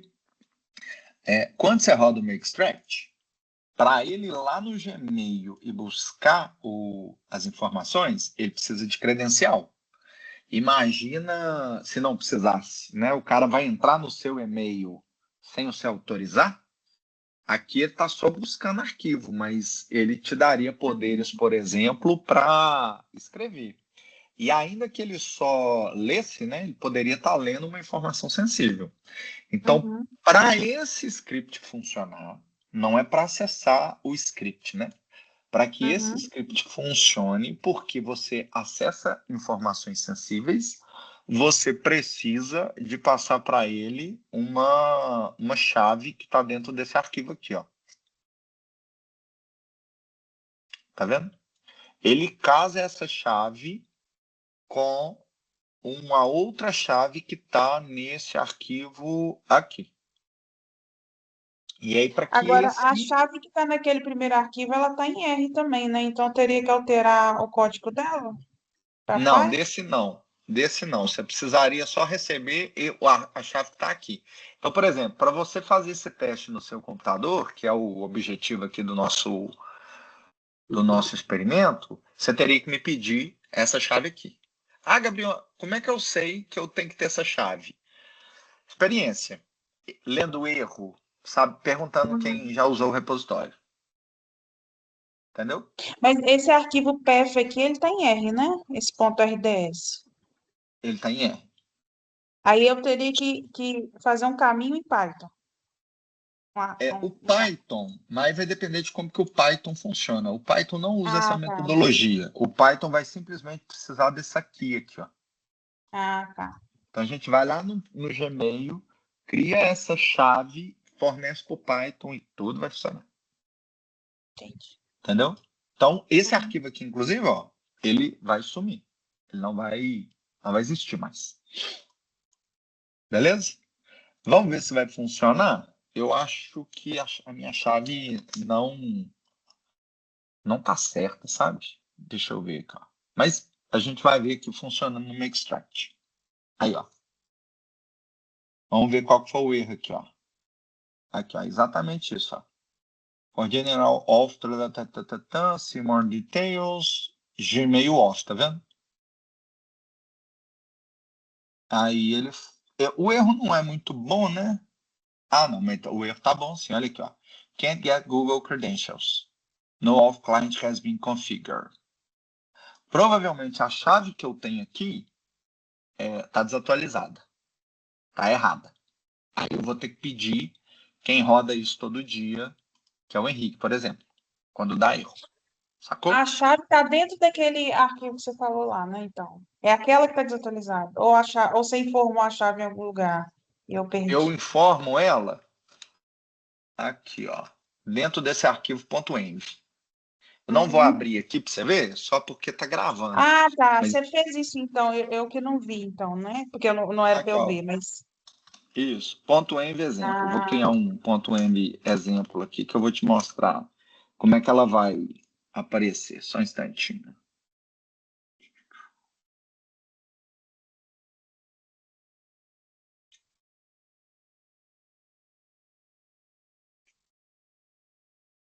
Eu botei ela no lugar errado, ela tem que ficar na raiz.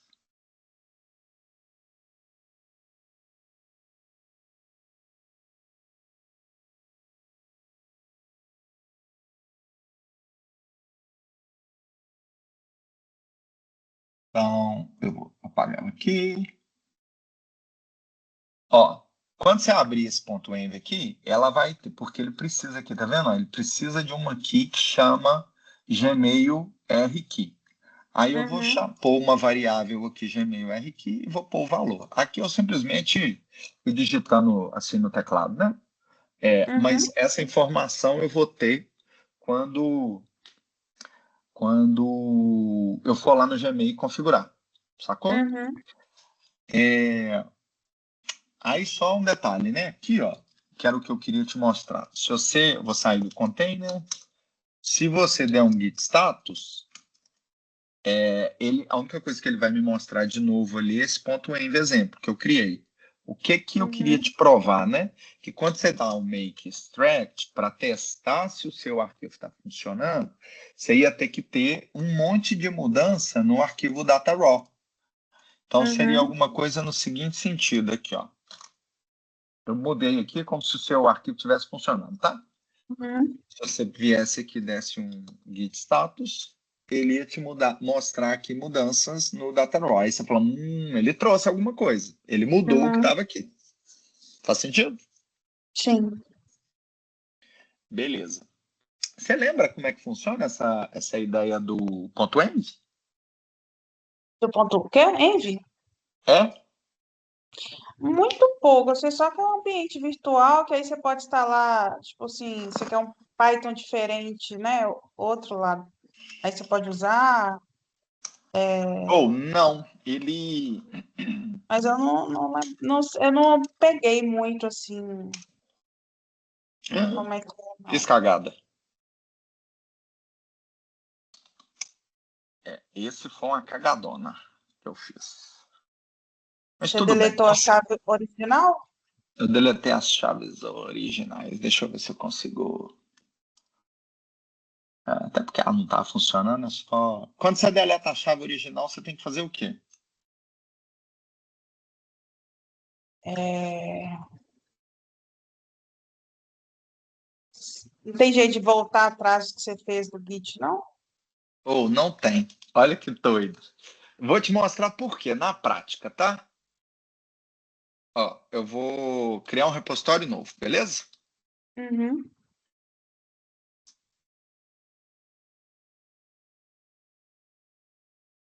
Eu vou chamar ele de mostrando.env vivi.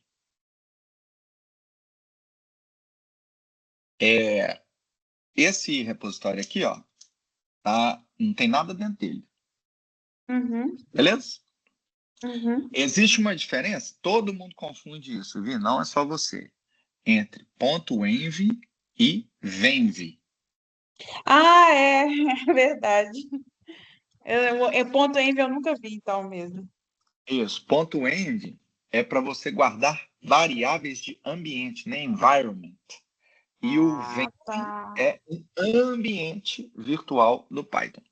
Ah, tá. O nome é muito parecido, então todo mundo confunde. Não se preocupe. Você só vai decorar isso quando você usar. Beleza? O que Uhum. que Essa acontece? pasta é tipo igual aquela ponto .git, que a Exato. gente coloca o que não é para rastrear. Ponto Git ignore. Então vamos lá. É, git Eu ignore. vou iniciar o Git aqui, ó. Git init. Comecei o repositório do zero. Beleza? Uhum, Aí eu vou criar um arquivo .env, que é o lugar que eu vou guardar minhas chaves secretas, aonde que ninguém vai ter acesso a essas chaves, e são chaves que eu preciso para fazer os meus scripts funcionar.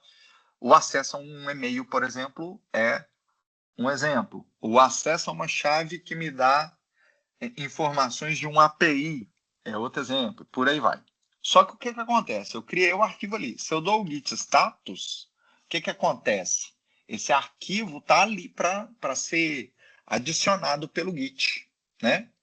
Então, se eu dou um git add pontinho aqui, não vou dar enter, ele vai adicionar esse arquivo no meu rastreio do Git, que é o que a gente uhum, não quer, porque esse arquivo não vai ser controlado pelo Git.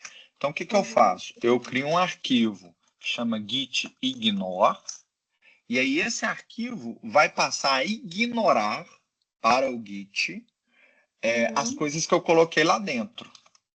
Então, se eu coloco aqui um ponto .env e volto lá no git status, ele não me mostra mais coisas do uhum, ponto .env e só fala que eu criei um git ignore.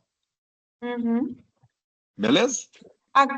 Beleza. Agora, se você vai colocar dentro do Envy coisas que são sensíveis, só algumas pessoas podem ter acesso, isso significa que mesmo que eu, Viviane, tenha acesso a esse repositório, eu não consigo acessar o conteúdo desse ponto Envy, só algumas pessoas conseguem? Isso só está no meu computador. Aí, por isso que eu te perguntei, como que eu recupero um ponto .env que eu perdi, deletei, errado? Eu rezo para que outra pessoa tenha esse arquivo. Se só eu tiver esse arquivo, eu perdi ele para sempre. Não. Entendeu? Uhum. Vou te mostrar na prática, tá? É, E outra Eu criei. pessoa ter significa, por exemplo, eu clonei o repositório para mim e criei esse arquivo idêntico ao seu.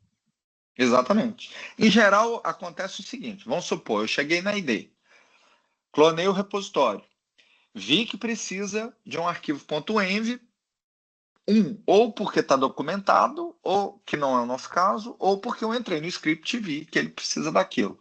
Eu mando uma mensagem para quem usa o repositório, né? E fala, Henrique, me manda seu .env do repositório dados Uhum, armazém CA 2025, uhum. entendeu? Então, como é que eu sei que outras pessoas têm aquilo? Porque se eu cheguei na organização e aqui já está rodando, alguém tem que ter Alguém essas tem. informações. Alguém tem que ter, Uhum, entendeu? Aquilo não brotou lá sozinho, entendeu? uhum, Vou te mostrar como é que isso funciona no Python. Eu vou comitar aqui, ó, git add.gitignore, ou seja, o gitignore eu quero acompanhar, o .env eu não vou acompanhar. uhum. Vou comitar ele e vou falar adiciona.gitignore, beleza? E vou lá no Beleza. meu código. Então, o que eu vou pôr aqui no meu .env? Eu vou pôr no meu .env uma variável que eu não quero que a Vivi saiba, que é o meu Gmail key, beleza? E aí Uhum, vou colocar qualquer coisa. Como que eu vou usar isso num script? Porque o script tem que saber se... A Vivi não pode saber, mas o script tem que uhum, saber, por baixo dos panos.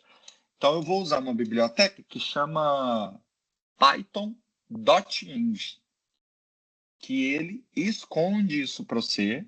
Aliás, ele pega o que está escondido e mostra só para o seu script.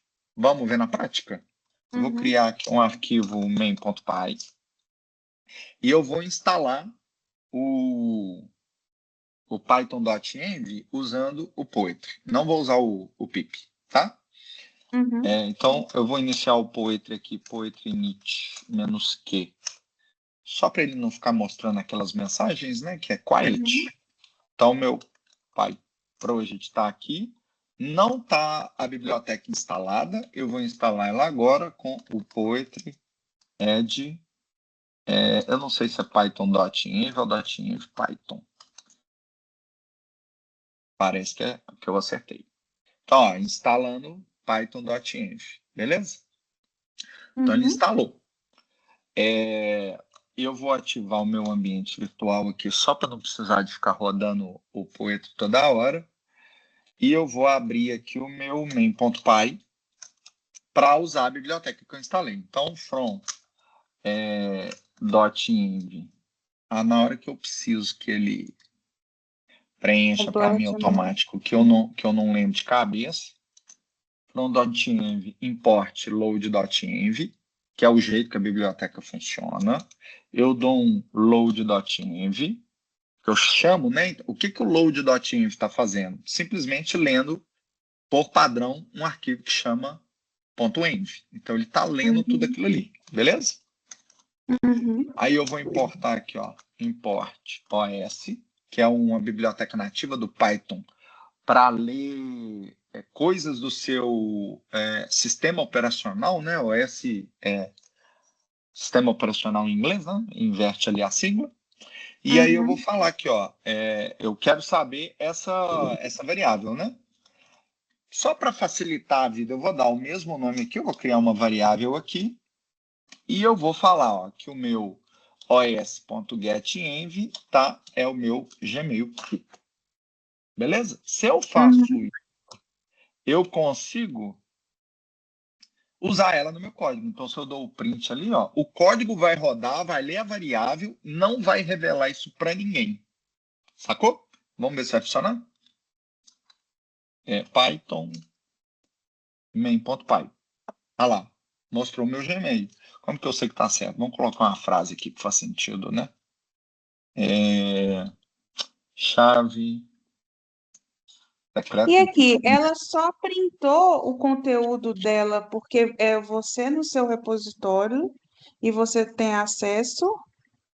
Se eu clonasse esse repositório e rodasse o main.py, ele não ia mostrar esse conteúdo no print, né? Não, vamos fazer esse teste? Ó. Aqui, ó.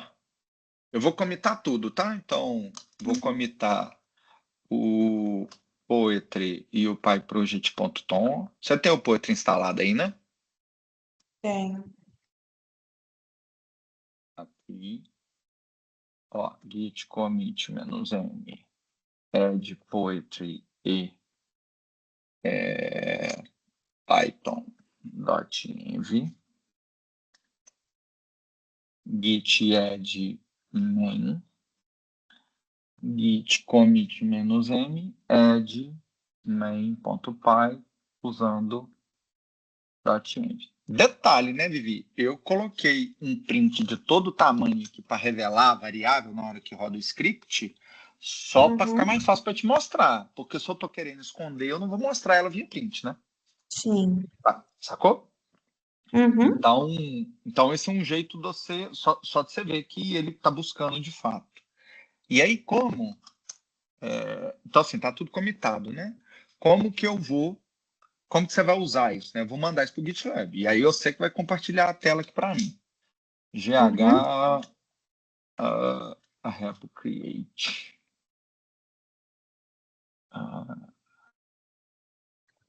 Deixa eu só pegar o meu comando certo aqui. Pub template. Não quero clonar. Pub template, no. Não sei porque eu fui ficar mexendo nisso. Tá aqui, ó. Não quero template. Não quero template.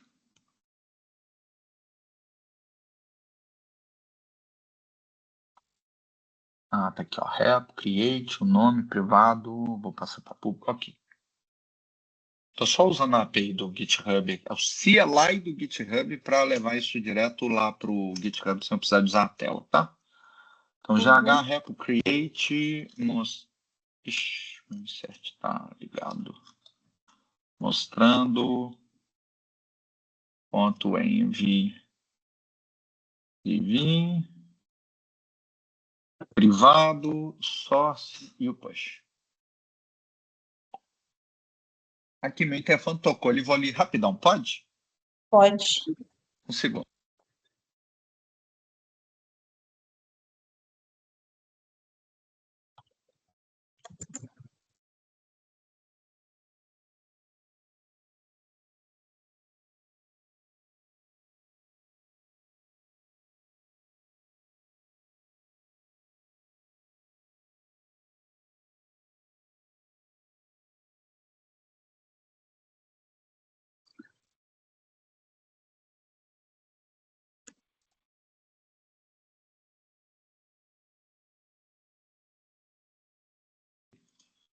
Vivi, Oi.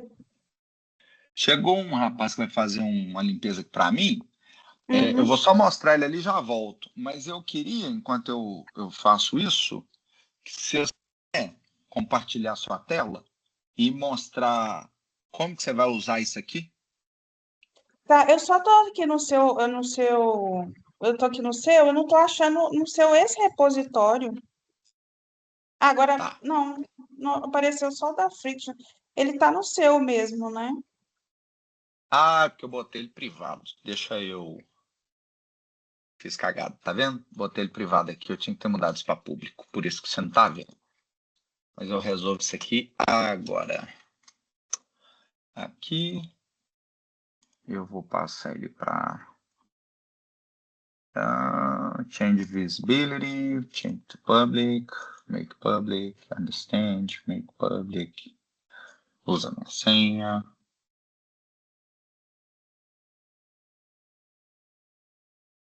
Tenta aí agora. Você quer que eu te mande o link aqui?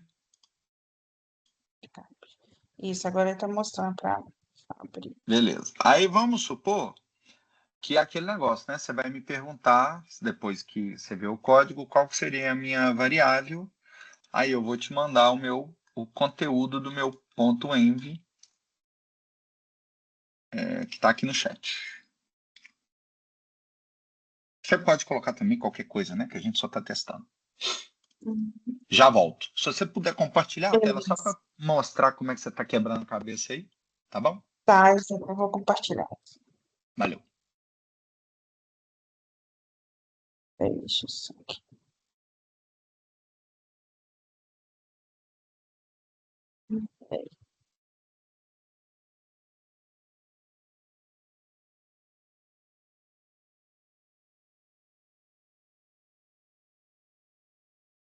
Cadê para compartilhar?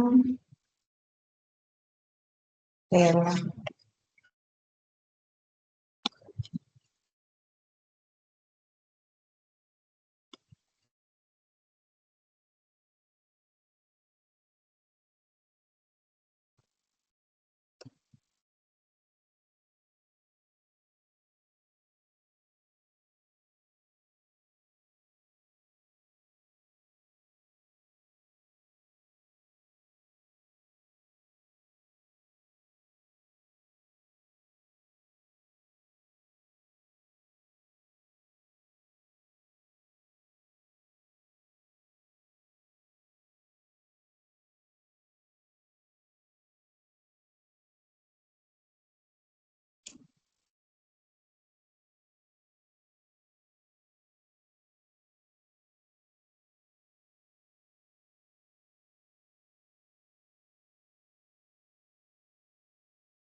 Hum.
E aí, Vivi, conseguiu? Oi, peraí, só um minuto. Eu mostro. Deixa eu. Ai, peraí. Eu tô na dúvida que, assim, eu tenho que pré-rodar esse arquivo aqui, tem que ser aquele poetry run main.py.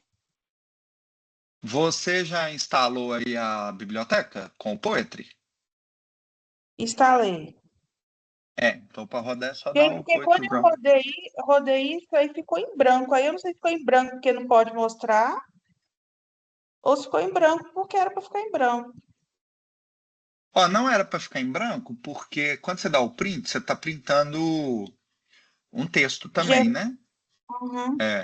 Então, teoricamente, ele tinha que mostrar aí o coisa. Mas Se vamos eu por der o partes. print de outra coisa aqui, será que eu vejo? Confiro se. Não, eu acho que não é isso, não. Pode ser que ele está dando um erro, porque você não pôs aí o arquivo.env de fato, né? Ainda.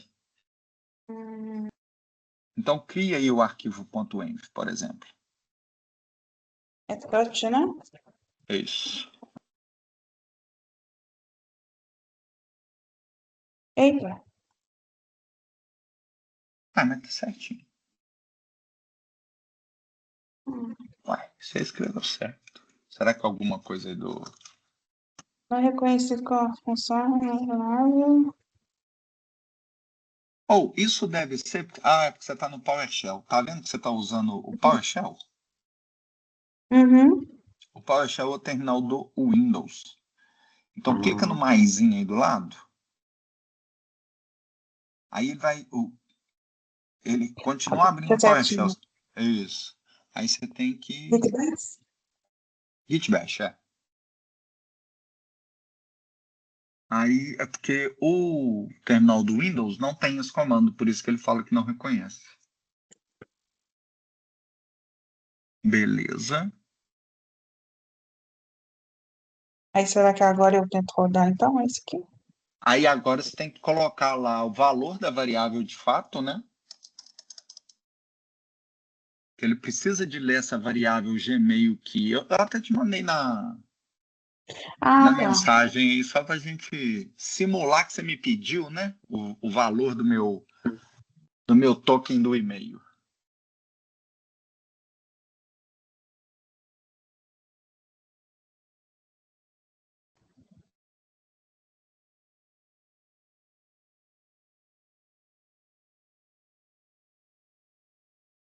Aí você pode salvar o arquivo. Você deve estar com autosave aí. Essa aqui. Agora você pode rodar de novo. Você não precisa de mexer mais nada. A única coisa que você precisava era do arquivo.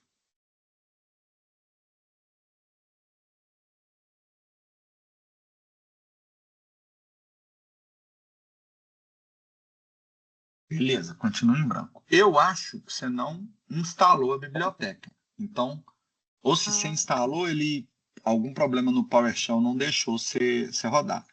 Então, roda aí Poetry install. Que aí ele vai pegar o meu PyProject.tom junto com o .look ali. O meu já apareceu uma outra vez, tem de no root aqui. Eu não sei se eu tinha que fazer alguma coisa. Nossa, essa tá aqui. Tá. Falha minha. Mas olha só. Roda o comando de novo, poetry run main.py.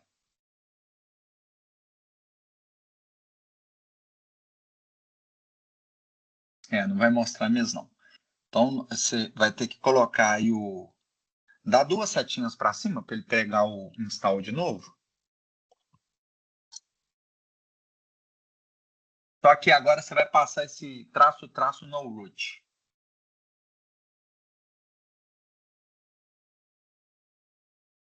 Agora ele instalou. Agora você pode rodar o main.py.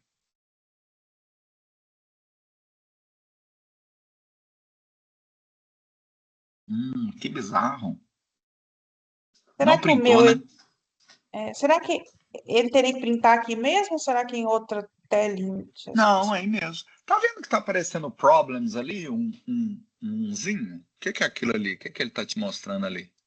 Aqui aonde? Qual parte? No terminal, você tá usando Aqui. isso. Tá vendo? Ele não instalou o dotinho. Could not be resolved. PyLens. Eu tenho que Ou sabe o instalar. que eu acho que é isso? Problema nesse terminalzinho aí. Esse Então, trem dá pau direto. Abre a GitBack mesmo nesse lugar que você tá.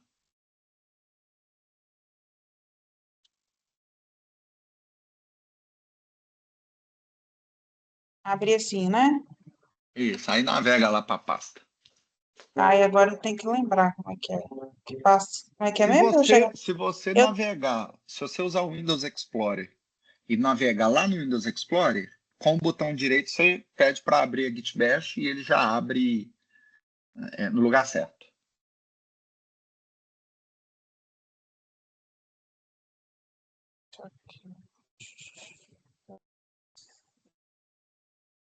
Aqui.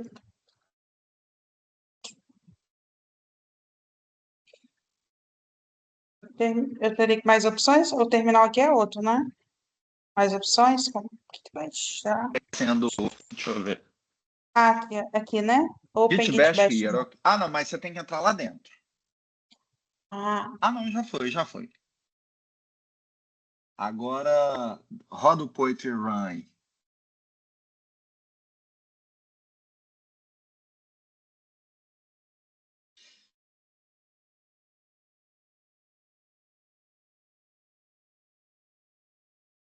Gente, que bizarro.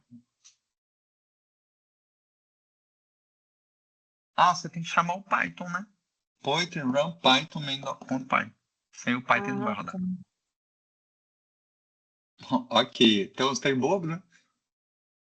Eu nem eu tinha. Aí, foi. É só porque você tem que falar. Você tá só chamando o arquivo lá em cima, né? Você tem que falar que quem vai rodar aquilo é o seu Python. Tipo assim. Mas aí, então, agora minha dúvida na verdade é, porque aqui eu criei um replicando a sua chave, né? Ok. Se eu não tivesse criado esse arquivo, Uhum. né, e tivesse só com você, porque ele não aparece para mim, que eu que criei, seria ver o que que apareceria, né? Não entendi a dúvida. É que, por exemplo, quando eu clonei o repositório, o ponto .env não apareceu para mim. Eu Ok, criei ele porque a gente posteriormente. botou ele no git ignore, né? Isso. Aí o que eu ia Aham, fazer de teste era rodar o main e ver o que aham. ele apareceria, considerando que eu não tenho env seu. Apaga ele e roda, ué. Só apagar a roda, né? É. Ah, já vou até apagar aqui do jeito.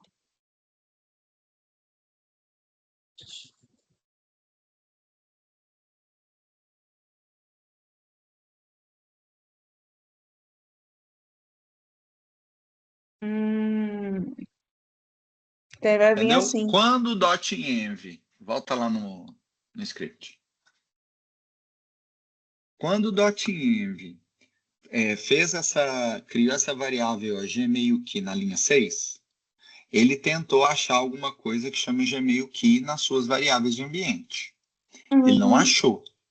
Quando ele não achou, ele pôs nessa variável a informação none, que é uhum, a não existência de nada, né? uhum, Então, por isso que ele printou, por isso que eu te falei aquela hora, ó, ele tem que printar pelo menos a frase Gmail key, porque isso é um uhum. texto, né? Isso existe. Então, ele printou Gmail key, mas o valor da sua variável, como ele não achou nada, é, Depois não. é ele pôs none, Uhum. entendeu? Ah, entendi. Que é o que aconteceu exatamente quando eu rodo o make extract aqui, que ele fala o seguinte, é, o valor da variável Gmail que foi none. None não é a chave que o Gmail espera para autenticar, e aí por isso que ele dá aquele erro de problema de autenticação. Ah, entendi. Entendeu? Ele fala o Uhum. seguinte, ó. No auth client has been configured. Can get Google credentials. Foi o erro que ele deu. Ou seja, é a mesma coisa de falar que none não é a credencial que eu espero. Faz sentido?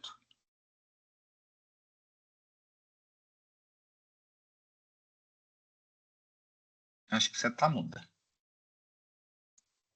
Ai, desculpa. Então, por exemplo, se eu clonar hoje o dados armazém CIAF, ele não vai trazer esse arquivo .env. Então, se eu rodar o make all, ele vai dar esse mesmo problema, né? Que ele vai tentar procurar a Perfeito. chave e não vai achar. Perfeito. E você vai ficar com isso para casa. Então, deixa eu trazer a tela aqui para mim de novo. Eu vou fazer aqui o seguinte, ó. Você já está vendo aí? É sim. Então, eu vou voltar para aquela branch que a gente criou. Eu vou dar um push nela. Você, se não tiver esse repositório clonado, você clona ele. Se tiver, você só dá um pull e ele já vai trazer todas as mudanças da main. Para você Uhum. essa branch que eu criei, você vai ter que dar um git fetch all primeiro, você já sabe disso? Para eu poder. Hum. Porque quando você clona, ele vai trazer a main. Uhum. Aí você dá Uhum. um fetch all para ele trazer as branches. Ah, tá, para mostrar todos. Isso. Aí, quando ele fizer isso, você já pode dar o git checkout 33, blá blá blá, que aí você já muda para essa range que ele fez para você fazer esse teste. Como que você vai conseguir o arquivo que você precisa? Tendo em vista que o meu está errado. O Henrique. Pedindo para o Henrique. Exatamente. Agora, uma dúvida. Eu mudei da main para Brent e aí eu não vai aparecer para mim esse arquivo que eu não tenho, eu vou ter que criar ele, pegar com o Henrique a chave. Quando eu crio, aí vamos supor, mudei lá o script do R para o Python. Aí você quer, por exemplo, aí eu faço lá um pull request para alterar esses arquivos. O que que vai acontecer, já que eu criei um ponto .env lá? Eu tenho que, tipo assim, na branch também, jogar ele para o Git ignore ou fazer essa etapa Não, toda para que ele não vá, sabe? O que eu quero dizer assim, na hora de fazer o merge lá, só ir, por exemplo, as minhas atualizações de Python. Eu não quero que mexa no env original lá. Sei, O sei. ponto .env, como você não está traqueando ele no Git, ele não funciona para nada no Git. Então, quando você dá um Tá. Git, você está na main, dá um Git Uhum, checkout para essa branch que a gente fez, para 33, ele vai para lá do mesmo jeito. uhum, Entendeu? Se você apagar ele igual eu apaguei aqui, ele apaga para sempre, porque o Git não está rastreando ele, entendeu? Então, essas viagens no tempo que a gente faz entre branches e commits não se aplica para ele. Para ele, para uhum. qualquer outra coisa que você coloca no ponto no git ignore, né? Você quer ver um outro exemplo que a gente coloca no git ignore? O Venv. Uhum. O Venv é um ambiente virtual que vai te acompanhar em qualquer branch que você tiver. Sacou? Porque a gente usa colocar ele também no git ignore. É a mesma lógica. Entendi. Você quer ver aqui, ó? Deixa eu. Aqui, ó. Você ainda tá vendo a tela, né? Bom. Olha aqui, ó. Vamos fazer esse experimento para você ver. Eu vou colocar. Eu vou criar de novo o ponto .env aqui. É bom que. Aqui, ó, eu criei o ponto .env. Se eu dou o git status aqui, ele não vai falar nada, porque ele está no git ignore. Beleza. Uhum. Então, eu vou colocar qualquer baboseira aqui, ó. Gmail e igual. Tá, tá, tá. Beleza. Se eu vier e voltar para começar, o meu git status não tem nada. A gente já estressou isso bastante. Git checkout main. Vou voltar lá para main. Tô Uhum. na main agora. A ilha aqui tá do mesmo jeito. Eu vou pegar uma outra branch que eu tenho aqui, ó. Git branch. Ó, eu tenho uma branch aqui que chama test new actions. Não, vou pegar essa daqui que está no meu local. Dados abertos. Ctrl C. Então, git checkout. Vou lá para uma outra branch que não tem nada a ver, tem anos que eu não mexo nela e tal. Ó, meu arquivo está aqui, do mesmo Uhum. jeito. Entendeu? Ele vai Entendi. ficar na pasta, ele está na pasta ali, mas ele não está sendo rastreado pelo Git. Uhum. Faz Então, quando eu sentido? fizer, por exemplo, vamos supor que eu faça um pull request para você analisar o meu script de Python. É, não interessa se eu tive que criar um arquivo env aqui com a chave, não vai fazer diferença nenhuma. Quando você for fazer, se você for fazer um merge lá para main, isso não vai atrapalhar. É só o que vai alterar realmente é só o arquivo do script Python que eu alterei, né? Perfeito, perfeito. Mas pensa só uma melhoria aí do seu raciocínio. Você fez e você acrescentou, criou um ponto .env e abriu um pull request para mim. Se você abriu o pull request para mim, significa que você está querendo que eu confira seu código, né? Para eu Uhum, conferir seu código, eu preciso de ter essas informações do seu ponto .env. Só uhum, que você não vai escrever isso para mim no seu pull request, porque se você pôs no ponto .env, significa que você está querendo esconder essa informação. O que você tem que uhum. fazer? Me mandar uma mensagem no particular, Sim, entendeu? não, Mas seu beleza. raciocínio está perfeito. Não, então tá. Então eu vou fazer esse dever de casa de. O que que eu ia te sugerir? Faz esse dever de casa. E a outra coisa que eu ia te sugerir é o seguinte: o PR está aqui, está aberto para você. Uhum, Eu, sem muito preocupar com o que o Python está fazendo, eu pegaria isso aqui, ó. Eu ia fazer isso hoje, mas já é meio-dia, né? Eu ia só fazer assim, ó. Mude este script para Python. uhum, Aí ele vai te dar. Você joga lá, pede o Henrique a chave, vê se vai funcionar. uhum. E É, aí, não, eu ia ensaiar também. se funcionar, a gente vem desvendando tudo que ele O está que que fazendo é? aqui para você. O que você acha? Não, eu acho uma boa. Ou eu não estou gostando muito do que ele fornece, porque ele fornece coisa demais, sabe? Tipo assim, dá para escrever esse código aqui com a metade de. Mas enfim, nosso objetivo é ver o trem funcionar, sacou? Uhum. Que às vezes também Pode ser. funciona e dá para pedir para simplificar, né? Alguma coisa, né? Dá demais, dá demais. Dá demais. Não, Beleza? combinado. Tá ótimo. Muito bom, Vivi. Até semana que Tá vem. ótimo. Até semana que vem. Obrigada, Gabriel. Nada, Bom tchau, tchau. trabalho. Tchau, tchau. Você também.